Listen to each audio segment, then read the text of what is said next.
Welcome back to Leveraging Leadership, where we unpack the art of business leadership. I'm your host, Emily Sander, Chief of Staff turned Executive Leadership Coach. This show is all about finding your points of greatest influence and leveraging them to better serve those around you. What do you do as Chief of Staff when two teams are playing the blame game and pointing fingers, and you as Chief of Staff are sent in to facilitate a way forward? This is the case with the chief of staff that I'm going back and forth with, who is actually in the interview process for the role of chief of staff. This is a biotech startup. This is a pretty thorough interview process that I'm quite impressed by, to be honest. Most startups are moving fast or like, just get someone in here and like maybe we'll spend some extra time because it's an executive. But this process has been weeks, if not, I think almost 2 months now.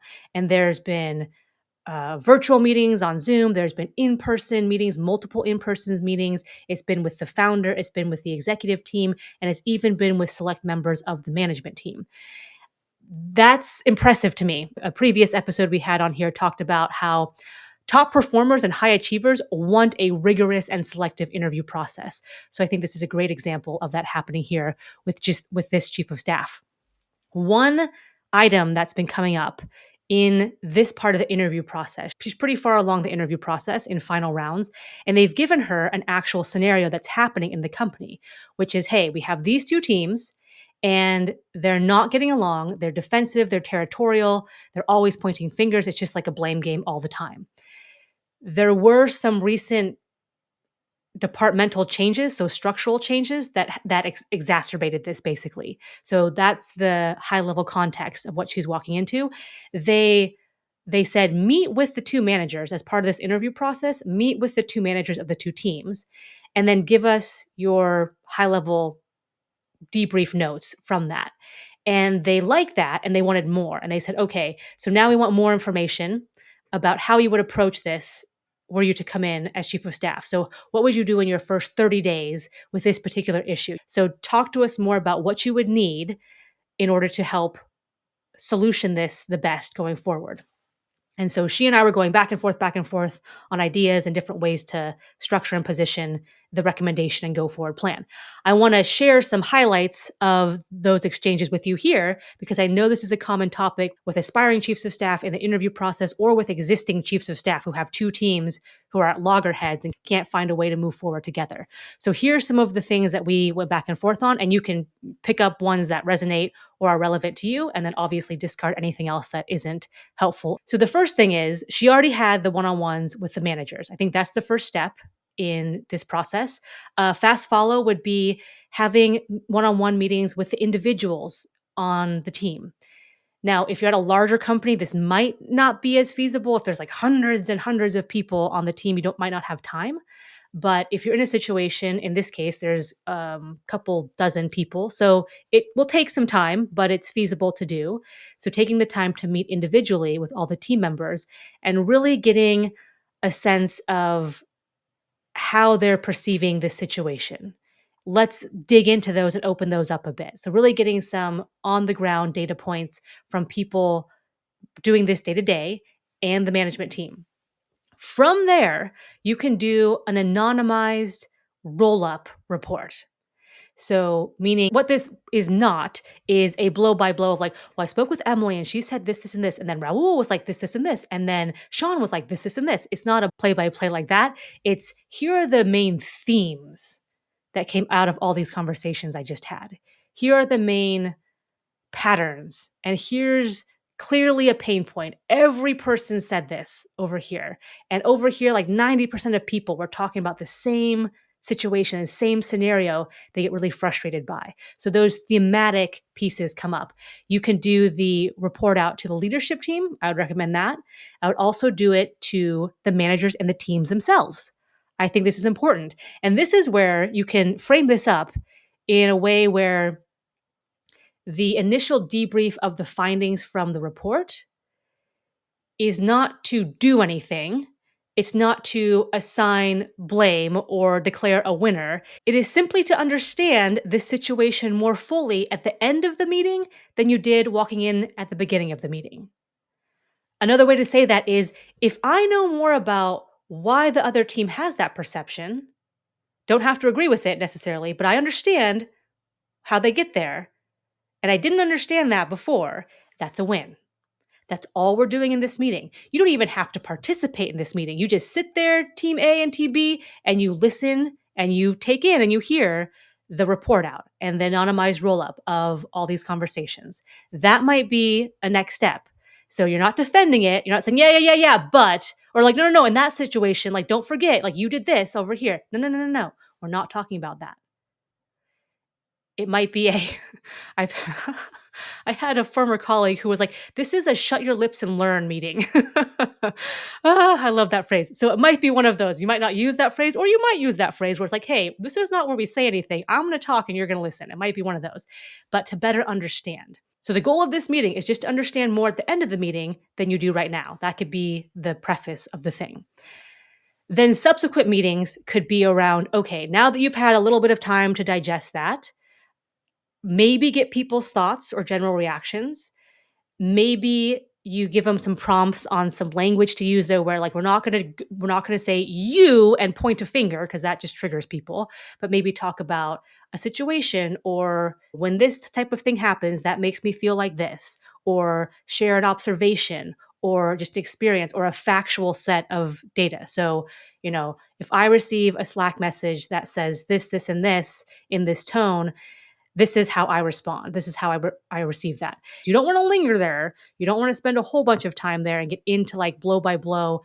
Let's beat each other up and get all riled up about this thing. But you might need to hold space and leave room for that. And all of this should be under the umbrella of and in alignment to we're trying to better understand. We're not trying to make people angry. We're not trying to defend ourselves. It's just simply a data point so other folks can better understand. And maybe you kind of front run this with some folks and say, "Hey, I think you had a really good example here. Would you mind sharing that in a way, talk to them about what you're trying to do." And if they're like, "Yep, I can do that," and not escalate things, then maybe you have one or two folks on team A and one or two folks on team B. And then if you wanna get, like, really kind of, executive therapist y on this, which sometimes you play as chief of staff, right? You're a full chief of staff, you facilitate things, and sometimes you gotta lean pretty hard on the wall of executive therapists, sometimes with your principal, sometimes with members of the executive team, and sometimes when you are facilitating and almost mediating 2 teams. So you have folks say, "Here's an example of what's come up for me, just so you better understand." You have some other folks say, "Here's an example of what happens to me or how I feel when this happens, just to better understand." And then you might have those folks reciprocate, meaning they say something like, "I understand how if I felt like no one was helping me and they had the information to help me, how that could be extremely frustrating." And just acknowledge the other side's point of view. Or I acknowledge that when this Slack message goes out and no response happens, that could be taken as someone withholding information. Even if it's just like people are busy or there's multiple reasons, I can understand. I acknowledge that one reason is because people have read that and choose not to reply. Something like that. The next thing I would move into is reiterating or reconfirming why the departmental changes happened. So if there was a big piece of the background here, a piece of context where, okay, this is kind of what precipitated this latest round of this latest spike of we're not getting along, then let's remind folks, and maybe they didn't know for the first time. So tell folks why these changes went through, why leadership thought it was a good idea to make these org structure changes with these departments and teams, putting that in the big picture of where we're trying to go. And you might have already said this to folks, or you might feel like you've already said this to folks, like, "Emily, I sent the frickin' all company email." Newsflash, not everyone reads your emails, and not everyone reads your emails word for word.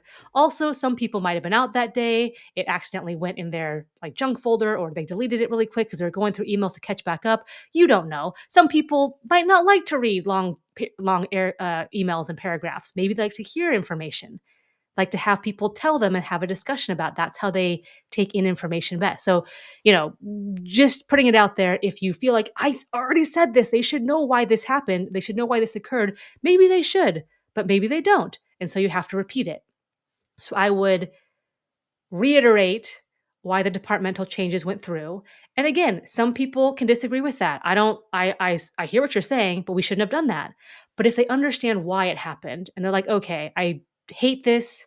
This is stupid, but I could see how they logic their way over to this departmental change. That's baseline what you're looking for. If it's oh, no, shoot, okay, I know she said something like that in her all hands email, but now that he's saying that again, no, okay, I understand big like long term this makes sense. Okay, we're going to grow and long term we got to set it up like this. That's the kind of thing you're looking for. Okay, next piece of this, which is the big piece. Like this is the inflection point or the tipping point where you can change the dynamic of these teams. So, you want to set up a paradigm shift of basically, here's the old way of doing things, and here's the new way of doing things. And a prime example of the new way we're going to do things is this is what it means to be on this team now. And if you can use a term that includes both of these teams, maybe it's the department, maybe it's the company, maybe it's like whatever term or phrase works for your particular company and setup here, where you're including everyone on both team A and B. What it means to be part of this team now is this, this, and this. You give them North Stars. You set a direction. These can be somewhat broad terms. Maybe they're more specific, but just as an example here, like team player, proactive, solution-oriented, problem solving, helpful. Like these are just examples off the top of my head, but find kind of thematic things that you can hook your hat on and say, this is what it means to be on this team now. And by the way, what this does not include is pointing fingers and keeping grudges and making life difficult for people. That's not included here. So you give them 1, 2, maybe 3 North Stars, big directional pieces. Then I would have 2 or 3 specific examples.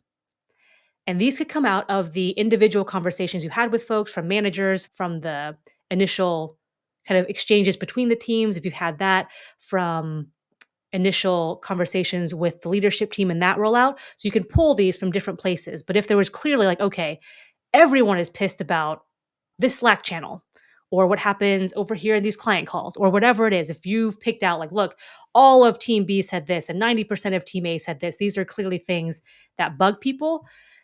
You could use those as examples. So for instance, this is for example, what it means to be on this team now is to be a team player. One example of that is if someone asks a question in this Slack channel where it's supposed to be, or escalations go, or whatever, urgent items go, and they've done the initial pull of data they can from their side, then there should be informative, helpful, prompt, and professional reply back. And that can be just one example. It could be on client calls, we need to have a united front for our external clients. It doesn't matter what's happening internally. We're the company to these clients. So we need to make sure that we have prep calls, internal prep calls as much as possible. And if we don't have time for prep calls, when we get on the call with the client, everyone internally needs to give other team members the benefit of the doubt. And it might be covering for folks if they don't happen to have that information right there, and they should, or they have access to it, but you have that information because you've happened to pull it. These are just examples, but hopefully you know what I'm saying here. So giving some specific examples off of the key thematic elements. Importantly, when you give these examples, try to make it so it's not, oh, she's just going with side A, or oh, I guess she's on team B side. Don't make them blatantly just like, okay, I'm picking this side, I'm picking that side, they're right, you're wrong type of thing. If the solution that team B tends to lean toward is the most logical one, and given objective criteria, you would come to that conclusion as well, I would say that and then give the reasons why you're coming to that conclusion or why you're making that an example, which is not because team B said so. It's because of these different objective markers. And then if it's super touchy and super tricky and you kind of have to use that example, I would try to pick another example where it leans heavily toward team A. So if you have to kind of play that game, at least make it even and fair in that sense. Hopefully, you can find an example where, hey, I'm not talking about side A and side B. I'm talking about how we get to a good decision. Like objectively, like this is an appropriate and fair and reasonable way to go. Where hey, you asked this in the Slack channel. You've got to make sure you've pulled all the information that you can. So you're not asking people to do work that you could have done. And then if that's the appropriate spot to put it in and people need this information to maybe help a client out, then if another team has access to the other part of the information, they need to supply that and do so in a team-like manner, in a collaborative manner. They don't need to be nasty. They don't need to be like, "How stupid and how lazy are you for not pulling your stuff?" You can talk about those exchanges in a way that's neither, "I'm going with this side," or, "I'm going with that side." This is just how we're gonna do things. This is just an example of how we're gonna do things going forward. Okay, so you have those. Here's what it means to be a team member on this new team. Here are the expectations that we have of people. And you're saying this in front of everybody, right? There might be a few select people you're really talking to, but honestly, this is for everybody. I'm talking to everybody. Everyone's hearing the same thing. There's no he said, she said, da da da da. You're hearing it from me. Across the board, here's what we're looking for top performers, for high achievers, for people who want to be successful on this team, all those types of words people can pick up on, right? We're looking for this type of thing. Inherent in that, and sometimes you're going to blatantly say this, what we're not looking for is X, Y, and Z. We're not looking for people who point fingers. We're not looking for people who don't give others the benefit of the doubt, who assume ill intent. We're not looking for people who cause more trouble than they're worth. Or like whatever phrasing you want to use there. But sometimes it's a it's an implied thing where you don't have to say it, but you're kind of saying it and you're getting the point across. And if you have to hammer it on the head, then you go, what we're not looking for is X, Y, and Z. I would do like a dramatic pause. If you need to throw that out there, I would do like a pause to really let that sink in. Oh, okay, okay. They're kind of calling me out here. Okay, but they're setting the expectation. They're resetting the expectation. And you want to have this be a catalyst, an inflection point. This is the line of demarcation. Before we were doing it that way, and now we're doing it this way. And sometimes I've heard people say this too. I've said this at times like, you need to get on board or you're going to get off board. And sometimes it's to that level. I'm not saying like default to there if everything's like, hey, like Emily, like we're having a little problem on the team, but it's casual. It's the normal course of business. We're not at DEFCON 1. I wouldn't go in there making ultimatums. But sometimes you get to a point where it's like, look, just to be clear, I'm saying this in front of everyone. I can have follow-up conversations with people individually, but this is what we're looking for this new team. So people can get on board with this program or they can get off board. And getting off board can be a voluntary quit. It can be a self opt out. Hey, this is not for me. Cool. No problem. Beautiful. I wish you well. And it can also be a, hey, as an individual conversation or series of conversations as a follow up, we've set these new expectations here. You're not meeting them in these objective ways. We need you to get on board with this and give them opportunities, give them awareness, give them tools, give them whatever. And if they can't do it, then they might need to be off the team. They might need to be exited off the team, terminated, fired. That is part of being a good leader and being a good manager. All right. Another element in all this is when you move from the old to the new, you you almost want to not startle people, that's kind of the wrong word. You want to pull the tectonic plates out from under people. You want to pull the carpet out from under people. You don't have anything to stand on anymore. The old grudges and the old world order, so to speak, you were standing on before is gone. It's just gone. It dissolved. It got taken away. It should be like a little bit jarring to people. And in doing that, one thing that can come out of that that's beneficial is there's no winners or losers anymore. You've just kind of level set everyone and you've baselined everyone and you're doing a clean slate. So there's no there's you're helping people save face. Because if there's winners or losers in the old battle, then I want to know who won and I want to know who lost. I want to win. I don't want to be wrong. I want to be right. I want to be declared the victor. If there's a final battle going on here before we split this, I want to be declared the victor. And you just wipe all that away. And you redefine what winning is in a collective sense. Here's what it means to be a team member. Here's what it means to be a top performer. Here's how this team wins now. And you make that very clear. And so you get rid of all the other stuff. And it allows people to just let stuff go. And in that, it allows them to save face. And a lot of times, like people's pride and ego get in this stuff, myself included. I've been here. We're like, I don't like to be wrong. And guess what? I'm sure as shit not going to be wrong in front of this person. No way. I'll dig my heels in. But you allow people a way out. So part of this is just reframing this whole thing at a fundamental level where you just take all that old stuff away. And here's what we're looking for going forward. Then, as a fast follow and as a continued follow to all this, is you've got to reinforce the new structure. So little Slack messages, little client calls that you overhear, little email exchanges, little things that you hear where like a team member is backing someone else up and giving someone the benefit of the doubt and helping their teammate out and covering for folks on a client call or whatever. You pick up on these things, you listen for these things, both the good and the bad, where it's like, hey, hey, hey, remember, nudge, nudge, nudge. And it might be like, hey, remember? Okay, got it. Just remember, we're good, but just remember. And it might be, oh my gosh, here's some examples of people getting on board. Here's some examples of this team really moving forward together. Call those out. Call those out on like a kudos Slack channel, call those out on a team meeting, like week to week team meeting, call those out on an all hands meeting if that's appropriate, but make sure people know you are looking for and you are highlighting and you are rewarding and recognizing when people get on board with what it means to be a new team member on this new team. All that stuff has to be reinforced in big ways, medium ways, and little tiny day-to-day ways where it's like, whoa, oh, she saw that. Okay. I mean, that's kind of silly. She's calling that out on an all hands meeting, but I'll take it. I'll take it. I did back up Maria on that call. So I'll take it. Cool. Yeah, I'm a good team member. So reinforcing it in all those little ways. What tends to come out of this whole process over the subsequent weeks and months is three groups will emerge. Group one is I'm on board. This makes sense. I can do this. I might have disagreed with a little bit about the departmental change. I might have been one of the people like kind of playing along with the side A against side B, but I totally get what we're doing now. If we're going to grow as a company, we've got to grow up. We've got to mature as a team. I'm on board. Second group is I don't like the New World Order.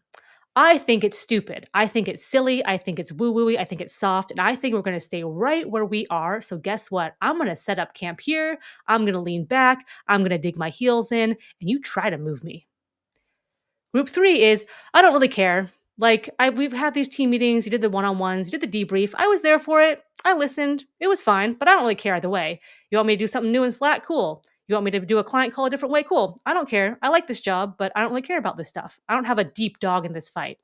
Great. Like group three is awesome. They're like, you're fantastic. Let me just give you a hug and like you go on your way and it's fine. You're neutral. You're fine. What tends to happen, not always, but what tends to happen is leaders will emerge from group one. So you might say, okay, let me keep an eye on who can see the big picture, who can see long term, who can connect those dots, who is helping their team members get on board with this, who's helping the team move forward, who's raising their hand, who's making the first move when it's hard. Those tend to be your potential future leaders. It might be, oh, let me keep that person in mind to be a lead on the team. As the team grows, we're going to need leads. And we're eventually going to need managers and maybe directors and VPs and all these things. Let me keep an eye on these folks. In group two, you might be like, okay, we've got some people who are entrenched.